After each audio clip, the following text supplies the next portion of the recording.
आपने भी इस साल मार्च के पहले हफ्ते में ही अपने घर के एसी या कूलर की सर्विसिंग करा ली थी और फिर कुछ दिन बाद रात में पंखे बंद करके रजाई या कंबल ओढ़ने की नौबत आ गई है?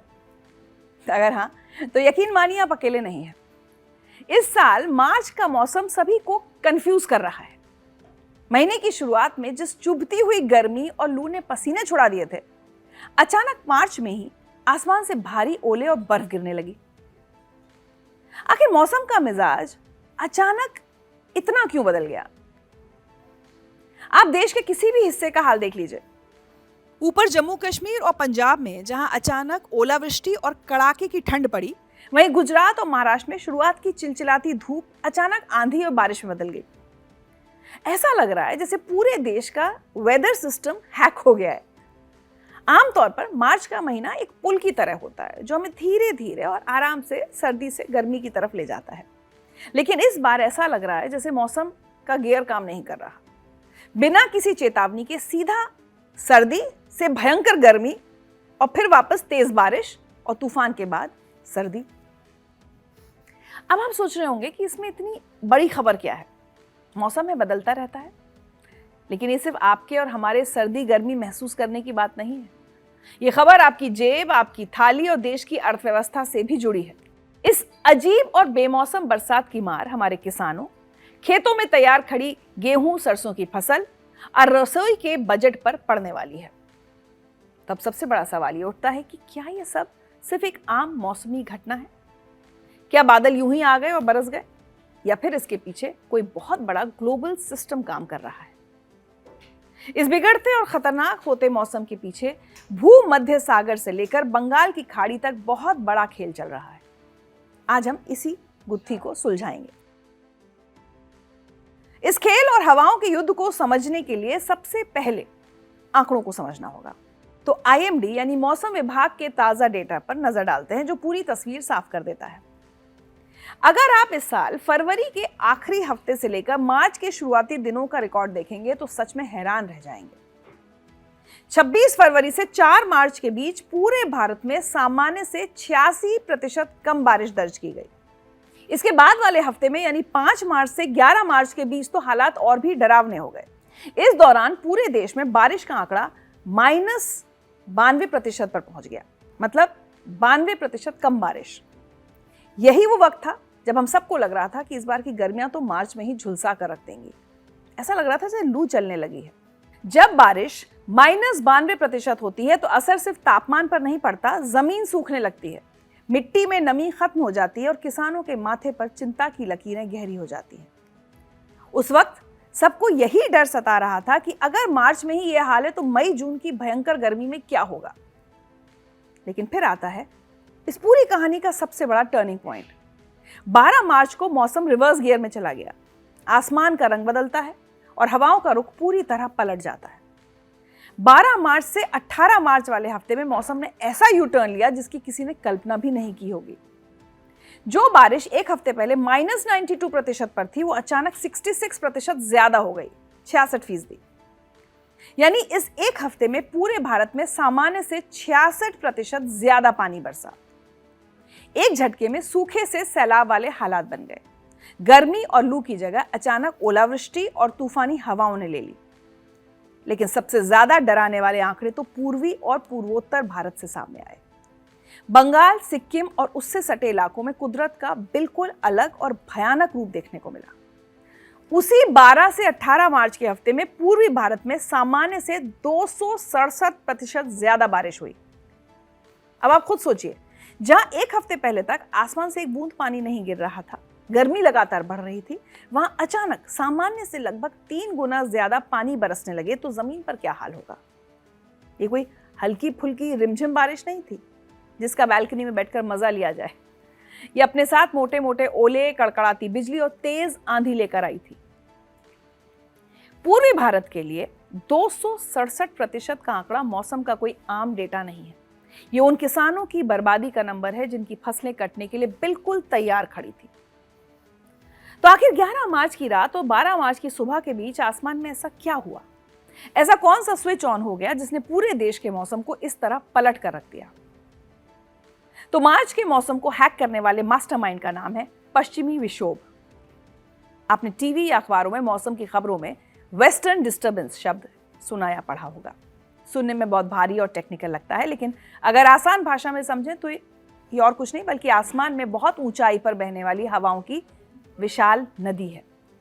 ये तेज हवाएं पश्चिम दिशा से आती हैं और पूर्व की तरफ बहती हैं, इसलिए इन्हें पश्चिमी विक्षोभ या वेस्टर्न डिस्टर्बेंस कहा जाता है। अब जरा इस नक्शे को ध्यान से देखिए।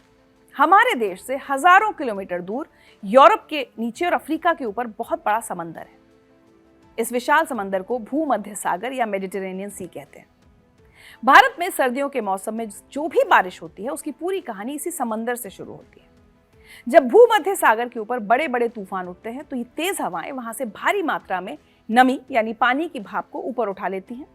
ये हवाएं एक बड़े स्पॉन्ज की तरह काम करती हैं। भूमध्य सागर से पानी सोखने के बाद हवाएं आगे की तरफ बढ़ती हैं। रास्ते में इन्हें काला सागर, जिसे हम ब्लैक सी कहते हैं, और फिर कैस्पियन सी ये मिलते हैं। इन दोनों बड़े समंदर के ऊपर से गुजरते हुए हवाएं और भी ज्यादा पानी अपने अंदर सोख लेती हैं। अब तक ये हवाएं पानी से पूरी तरह लदे हुए भारी बादलों में बदल चुकी होती हैं। पानी से भरे ये भारी बादल ईरान और अफगानिस्तान के आसमान को पार करते हुए भारत की तरफ बढ़ते हैं। हजारों किलोमीटर का सफर तय करने के बाद इनका सामना हमारे देश के पहरेदार यानी हिमालय के ऊंचे पहाड़ों से होता है। जब ये नमी से भरी तेज हवाएं या बादल हिमालय की ऊंची और ठंडी चोटियों से टकराते हैं तो आगे नहीं बढ़ पाते।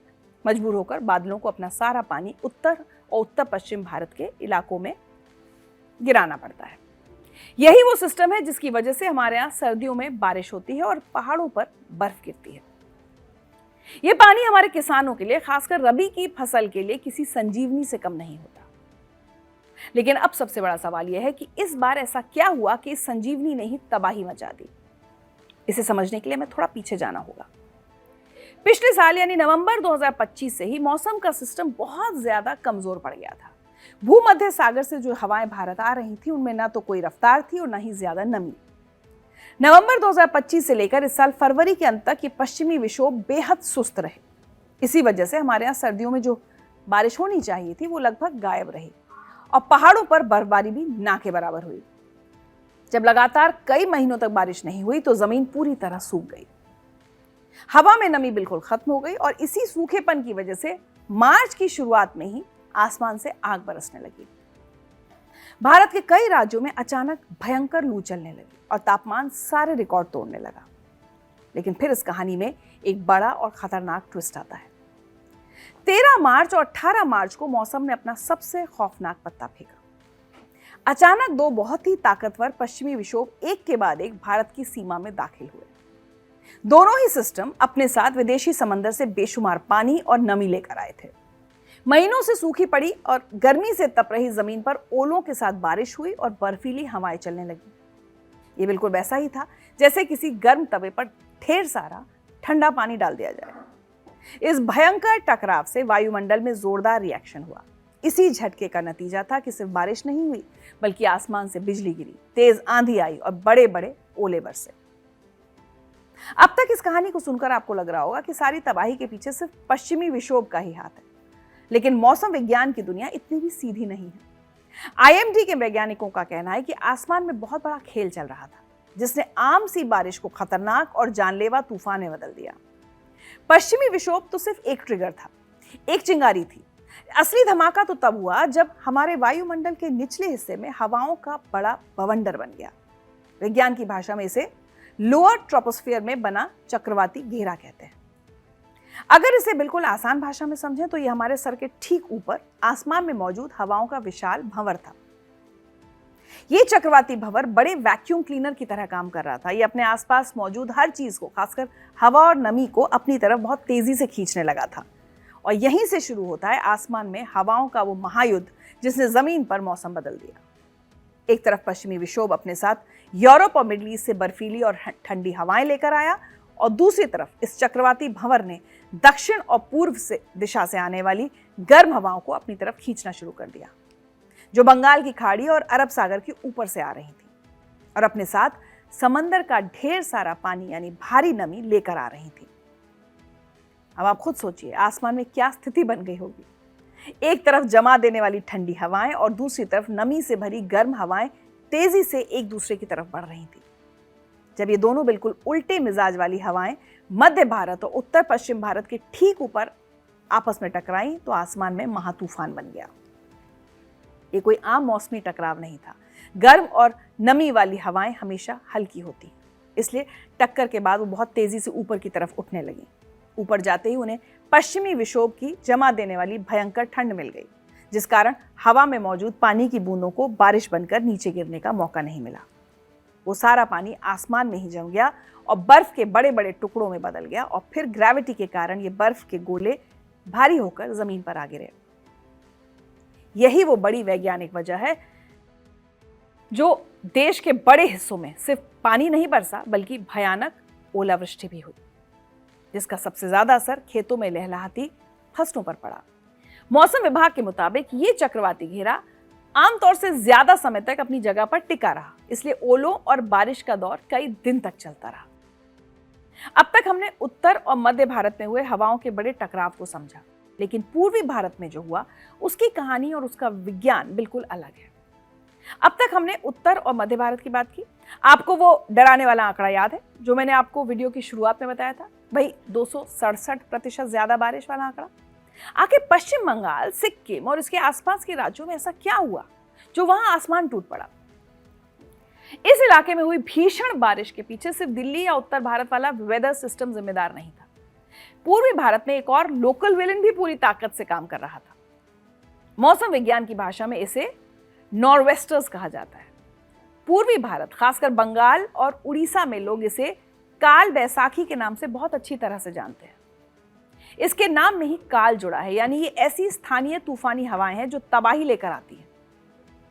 लेकिन नॉर्वेस्टर्स इसी मार्च के महीने में ही एक्टिव क्यों हुआ? इसे समझने के लिए हमें इस इलाके के भूगोल को समझना होगा। मार्च के महीने में जब सर्दियां खत्म हो रही होती हैं तो पूर्वी भारत में जमीन बहुत तेजी से गर्म होने लगती है, जिस वजह से यहां मौजूद हवा भी गर्म हो जाती है।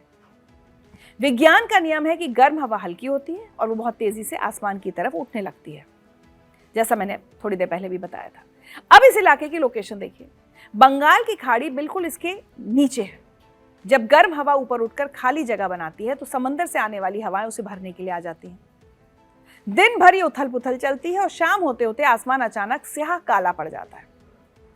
ये बिल्कुल किसी प्रेशर कुकर जैसा इफेक्ट है, जिसमें भयंकर गैस बनने के बाद अचानक सीटी बजती है। जमीन की झुलसाने वाली आग और तटीय इलाकों से मिली भारी नमी दोनों मिलकर आसमान में कई कई किलोमीटर ऊंचे काले बादलों का पहाड़ खड़ा कर देते हैं। जब ये काल बैसाखी वाले बादल अपना गुबार निकालते हैं तो वह आम बरसात नहीं होती, बल्कि अपने साथ बड़े बड़े पेड़ और बिजली के खंभे उखाड़ देने वाली आंधी लेकर आती है। इस तूफान की सबसे बड़ी पहचान यही है कि इनकी उम्र बहुत छोटी होती है। ये शाम को कुछ घंटों के लिए आते हैं, अपनी पूरी ताकत से तबाही मचाते हैं और रात तक बिल्कुल शांत हो जाते हैं। लेकिन इस बार मार्च में मामला हाथ से इसलिए निकल गया क्योंकि काल बैसाखी की इस आग में आसमान के ऊपरी हिस्से में मौजूद मौसम के उस बड़े सिस्टम ने पेट्रोल डालने का काम कर दिया, जिसका जिक्र मैंने थोड़ी देर पहले किया था।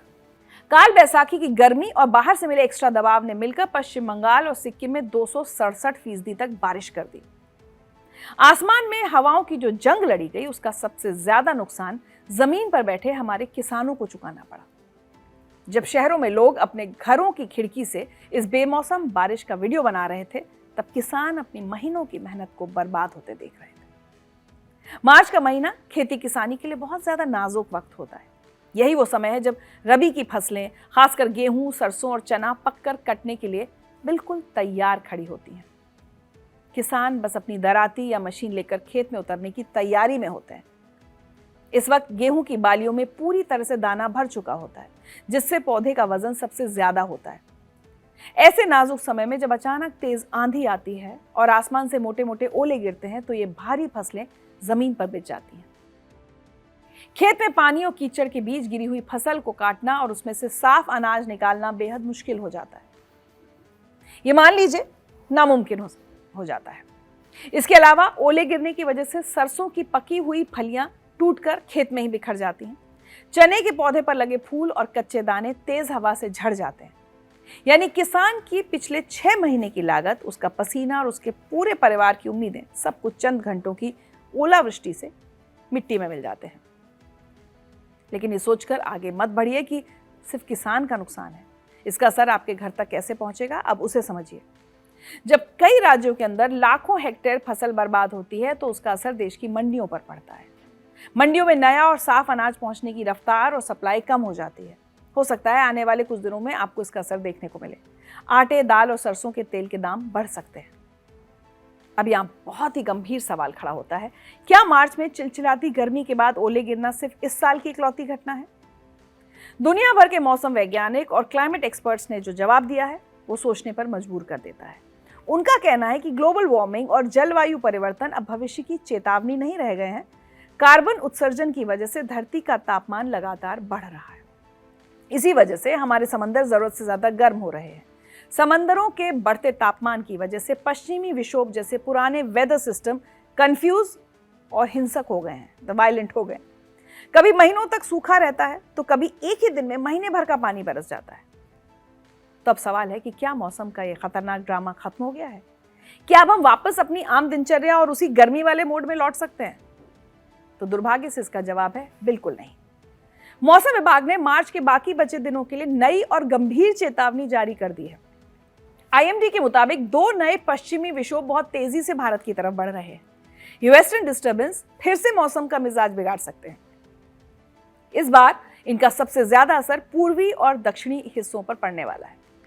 अगले कुछ दिनों में पश्चिम बंगाल और सिक्किम में फिर से तेज तूफानी हवाओं के साथ भारी बारिश होने की आशंका है। यानी पूर्वी भारत को अभी इस कुदरती मार से राहत नहीं मिलने वाली। सिर्फ इतना ही नहीं, दक्षिण भारत के कई राज्य भी इस बिगड़े हुए मौसम की चपेट में आने वाले हैं। तेलंगाना, तटीय आंध्र प्रदेश और केरल से लेकर पुदुचेरी के माहे तक मार्च के अंत तक सामान्य से काफी ज्यादा बारिश होने का अलर्ट मौसम विभाग ने जारी किया है। अब मैं आपसे जानना चाहती हूं, आप ये वीडियो किस शहर से देख रहे हैं और वहां पिछले कुछ दिनों में मौसम का क्या हाल रहा है? क्या आपने भी इस बेमौसम बदलाव और ओलावृष्टि को महसूस किया है? कमेंट सेक्शन में हमारे साथ अपने एक्सपीरियंसेस जरूर शेयर करें।